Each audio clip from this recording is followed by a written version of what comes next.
Hi, Sharon Dittrich again for Muscle Products, continuing the subject of grease.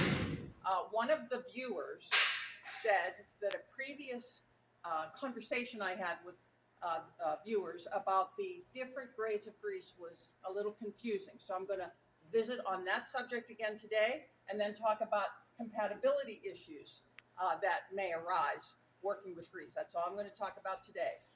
The grades of grease refer to pumpability, how thick the grease is. Different devices are used in industry, more so than in the individual home, transferring grease from the container to the application, to the cavity. And depending on the equipment, the transfer equipment that is used, the orifice is different, smaller, and the grease has to be thinner so it can be pushed through to get into the cavity. That's called grades. That refers to grades. Grades of grease. Grease can be as thick as a brick and as thin as water. And the only thing that people need to recognize is the most commonly used grease is a number 2.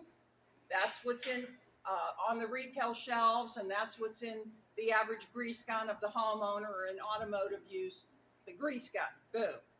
Sometimes in industry, it has to be thinner.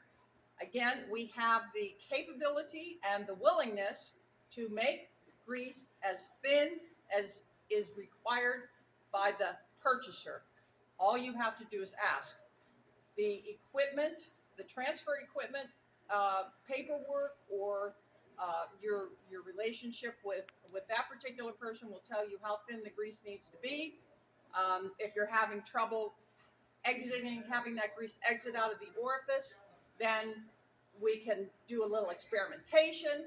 We have the ability, if the client is using a different grease, we have the ability to test that grease, identify what grade it is, and then match it. Now this comes to compatibility. This is on our website, Grease Compatibility. There are many different kinds of greases. And the B is borderline, C is compatible, and this is incompatible. Incompatible means it softens and it works against each other. So if you were using a lithium, if you wanted to use a lithium complex and you were using an aluminum complex, borderline compatibility. When it's borderline or incompatible, you have to purge the system. So I think that's enough for today. Sorry if it's a little, but I just feel this information has to be available to those who require it. Have a nice day.